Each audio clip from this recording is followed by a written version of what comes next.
नमस्कार दोस्तों मेरा नाम नरेंद्र विक्रम शाह है। दोस्तों आज हम बात करेंगे उत्तर दिशा के बारे में कि उत्तर दिशा के क्या गुण हैं, क्या इसका महत्व है और क्या इसके कार्य है वास्तुशास्त्र में भी और वैदिक ज्योतिष में भी। तो दोस्तों चर्चा को शुरू करते हैं।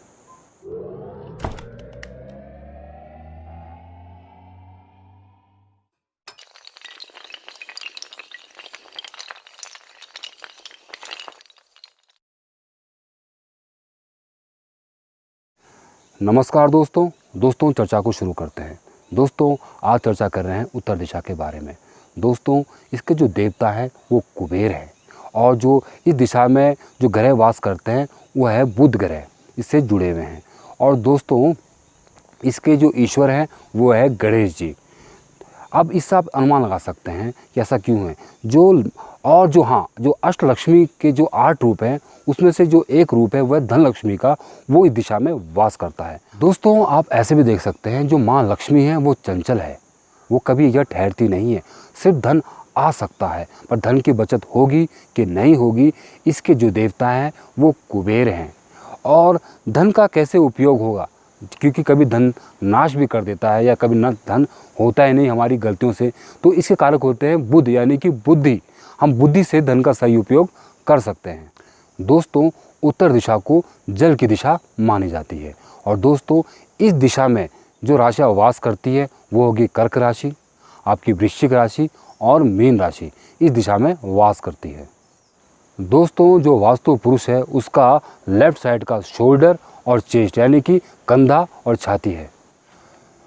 दोस्तों अब बात करते हैं कि उत्तर दिशा में क्या होना चाहिए, क्या नहीं होना चाहिए।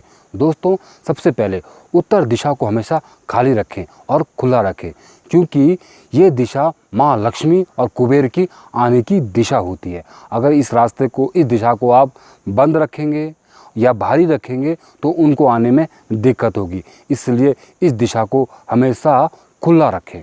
दूसरा, इस दिशा को हमेशा साफ रखें, साफ सुथरा रखें, क्योंकि ये देवी देवता का आने का स्थान है। दूसरा दोस्तों, इस दिशा में बच्चों का पढ़ाई का रूम भी काफ़ी शुभ होता है, क्योंकि इस दिशा में जो ग्रह वास करते हैं वो बुध ग्रह वास करते हैं, यानी कि बुद्धि के। जो बुध ग्रह है उनकी जो अवस्था है वो बाल अवस्था है, यानी कि सीखने की अवस्था है, मतलब कि बुद्धि की अवस्था है, ज्ञान की अवस्था है, क्योंकि बच्चे बहुत जल्दी सीखते हैं। अगर इस दिशा में अगर आप बच्चों का पढ़ाई का रूम बनाएंगे तो उनको बुध ग्रह का पूरा सहयोग मिलेगा, तो बच्चों की सीखने की क्षमता बढ़ जाती है और उनका ज्ञान और अधिक बढ़ना शुरू हो जाता है। इसलिए इस दिशा में बच्चों का पढ़ाई का रूम अति शुभ माना गया है। दोस्तों इस दिशा में जैसे गार्डन हो गया, बगीचा हो गया, अति शुभ होता है। और कोशिश करें इस दिशा में जब भी बगीचा बनाएं या बाग बनाएं तो आप बड़े ऊंचे ऊंचे पेड़ ना लगाएं, छोटे छोटे पेड़ लगाएं, क्योंकि इस दिशा की जो पॉजिटिव एनर्जी है, जो धूप है, उन बड़े बड़े वृक्षों से ना रुके। इस दिशा में बालकनी, आपकी बड़ी बड़ी खिड़कियाँ भी अति शुभ रहती है। इस दिशा में मंदिर भी बहुत शुभ रहता है। और दोस्तों विशेषकर तिजोरी, जो हमारी धन रखने की तिजोरी होती है, इस दिशा में काफ़ी शुभ मानी जाती है। माना जाता है अगर इस दिशा में धन रखा जाए तो उसकी बढ़ोतरी होती है और बचत होता है। दूसरी बात, हमारे जो डॉक्यूमेंट्स होते हैं ना, जैसे मकान की रजिस्ट्री, जिसमें धन संबंधित कोई भी चीज़ें हों, ठीक है, या खास चीज़ें हों, वो भी इस दिशा में रखना अति शुभ होता है। और दूसरा दोस्तों, इस दिशा को हमेशा खाली रखें, मतलब हल्की रखें, भारी ना रखें। यहाँ का जो फर्श होना वो भी और दिशाओं से डाउन होना चाहिए, इसकी दीवारें भी और दिशाओं से थोड़ी नीची होनी चाहिए। दोस्तों अब बात करते हैं इस दिशा में क्या नहीं होना चाहिए। दोस्तों सबसे पहले इस दिशा में कोई भी अग्नि का स्थान नहीं होना चाहिए, यानी कि हमारा किचन या रसोई नहीं होनी चाहिए, क्योंकि ये दिशा जल की है। अगर इस दिशा में आपका कोई अग्नि का स्थान होता है तो इससे क्या होता है, घर की औरतें होती हैं वो परेशान होना शुरू हो जाती हैं। दूसरा, धन का नाश होता है, क्योंकि इस दिशा का जो संबंध है धन से है, बच्चों के संस्कारों से और स्वास्थ्य से है। अगर अग्नि स्थान होता है तो इससे क्या होता है, ये दिशा खराब हो जाती है। इसलिए कभी भी इस दिशा में किचन ना बनाएं। और दूसरी बात दोस्तों, इस दिशा में हमेशा पार्क बनाएं और कोशिश करें कि वह छोटे छोटे पेड़ लगाएं।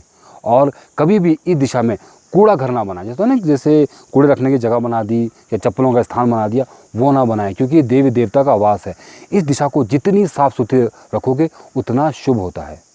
दोस्तों इस दिशा में कभी भी टॉयलेट ना बनाएं, क्योंकि अगर दिशा में टॉयलेट होगा तो बच्चों की वाणी, क्योंकि बुद्ध का संबंध हमारी वाणी से भी है और हमारी बुद्धि से भी है, और अगर ये दिशा दूषित होती है तो लोगों की वाणी खराब हो जाती है, और वाणी खराब होने से घर में कलेश होता है, बच्चों का दिमाग काम नहीं करता है, बच्चे गलत चीज़ों में पड़ जाते हैं, बच्चे बुद्धू रह जाते हैं, और माता पिताओं को बच्चों की ओर से बड़ा कष्ट उठाना पड़ता है। इसलिए कभी भी इस दिशा में टॉयलेट ना बनाएं। दोस्तों इस दिशा को हमेशा हल्का रखें, इस दिशा को कभी भी भारी ना बनाएं। जैसे मान लो अगर इस दिशा में आपने बेड रखा हुआ है, बड़ी बड़ी अलमारी रखी है, तो वहाँ से निकाल के दक्षिण दिशा में रख देनी चाहिए। इस दिशा को हमेशा खुला रखना चाहिए, ये बहुत शुभ होता है। दोस्तों ये तो हमने जान लिया कि दिशा में क्या होना चाहिए, क्या नहीं होना चाहिए, क्योंकि जो ये दिशा है ये माँ लक्ष्मी की दिशा है, यानी कि धन की दिशा है, तो धन आना बंद हो जाएगा। दूसरी ये दिशा कुबेर की है, यानी कि बचत की क्या बोलते हैं दिशा है। अगर ये दिशा खराब होगी तो कभी भी आदमी की बचत नहीं होती है। दूसरा ये दिशा के जो देवता हैं वो बुध हैं, तो अगर इस दिशा खराब होगी तो बुध यानी कि बुद्धि, यानी कि वाणी, यानी कि बच्चे, आदमी की वाणी बड़ी दूषित रहती है, आदमी का मस्तिष्क बड़ा खराब रहता है, त्वचा के रोग रहेंगे इंसानों को, ठीक है। तो इसलिए इस दिशा का शुभ होना बहुत अच्छा है, नहीं तो घर में हमेशा कलेश बना रहता है। दोस्तों अब बात करते हैं इसके उपायों की। दोस्तों पहला उपाय है, आप घर में लक्ष्मी यंत्र और कुबेर यंत्र ला के उसकी प्रतिष्ठा करा के उसकी पूजा पाठ करें, इससे भी इस दिशा का उपाय हो जाता है। दूसरा उपाय है इसका गणेश जी। आप गणेश, क्योंकि इस दिशा के जो देवता है वो गणेश जी हैं, अगर आप इनकी पूजा करते हैं, खासकर से हरे रंग के गणेश जी की, तो भी इस दिशा का दोष समाप्त हो जाता है। दोस्तों हरे रंग की वस्तुओं का दान करें, जैसे मूंग की दाल होगी, या हरे रंग का जो घास होता है वो गाय को खिलाया जाए, या हरे रंग के जो पौधे होते हैं घर में खूब लगाया जाए। उस दिशा में जितने भी आप हरे रंग के पौधे लगाते हैं तो वो भी काफ़ी शुभ होता है, ये भी विशेष उपाय है। दोस्तों अगला उपाय ये है कि उस दिशा की जो दीवार होती है उसे हरे रंग की कर देनी चाहिए, हल्के हरे रंग की कर दो, नहीं तो उस दिशा में पक्षियों के फ़ोटो लगाओ, नहीं तो हरे रंग का जो तोता है उसका फ़ोटो लगाओ, तोता पालें, ये भी काफ़ी शुभ उपाय होता है। जल से भरा हुआ बर्तन उस दिशा में रखें, या फिर ऐसा करें कि कटोरी लें या छोटा सा पात्र लें जिसे पानी रखें और कुछ सिक्के रखें और उस दिशा में रख दें, ये भी काफ़ी शुभ होता है। पारे का शिवलिंग लेके उस दिशा में रखें, अगर आप पूजा करोगे तो ये भी काफ़ी शुभ होता है, इससे भी इस दिशा का दोष खत्म हो जाता है। क्योंकि शंकर भगवान ही एक ऐसे देवता हैं जो सबको धन देते हैं, उन्होंने कुबेर को भी काफ़ी धनवान बना दिया था। दोस्तों इसी के साथ ही मैं ये समाप्त करता हूँ। अगर आपको मेरी जानकारी अच्छी लगी हो तो दोस्तों इसको लाइक और शेयर ज़रूर करें। तब तक दोस्तों नमस्कार। और दोस्तों जो लाल रंग का ये घूम रहा है ना, प्लीज़ इसको दबा देना। नमस्ते, जय हिंद, जय भारत।